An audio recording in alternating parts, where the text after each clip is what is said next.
Vous avez aujourd'hui des anciens Al-Kindi qui sont des cadres et c'est ça qui est venu déranger la représentante du ministère de l'Intérieur en expliquant « Vous avez des cadres musulmans, ça nous est insupportable ». Voilà où est-ce qu'on en est du côté de la République, voilà où est-ce qu'on en est du côté de la France. C'est dramatique. En réalité, ce qui pose problème pour Al-Kindi, c'est qu'il est en train de développer une élite musulmane, ce qui est complètement inacceptable du côté du ministère de l'Intérieur, qui ne veut pas entendre parler du côté des musulmans de réussite. Et voir que ces élèves, cet établissement produit des bacheliers qui réussissent dans des études supérieures, c'est complètement insupportable du côté de l'administration et du ministère de l'Intérieur.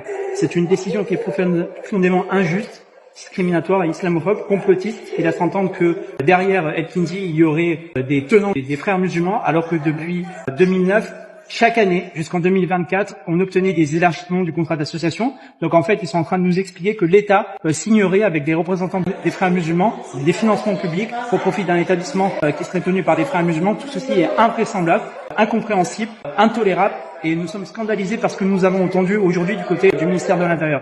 Donc nous avons expliqué que dans le cadre de la décision de résiliation, nous étions tout à fait disposés à être le plus transparent possible et si nécessaire organiser une nouvelle inspection dans les locaux d'Al-Kindi. Ça n'a jamais été accepté du côté de la préfecture qui a préféré aller directement sur une décision de résiliation.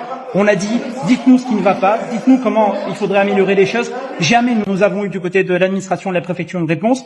Tout ce qui est proposé pour le culte musulman, pour la composante musulmane de ce pays, c'est d'être renvoyé chez elle et de ne pas faire partie de la nation. Très clairement, lorsqu'on résilie un contrat d'association, on dit à ses élèves, à ses enseignants, à ce groupe scolaire qui ne fait pas partie de la République, qui ne fait pas partie de la nation. Ce sont des choses extrêmement graves et nous sommes scandalisés. Et nous espérons que la justice, face à ce qui vient d'être clairement dit comme étant du séparatisme qui vient de la part de l'État, saura suspendre cette décision et rétablir l'établissement Al-Kindi dans ses droits.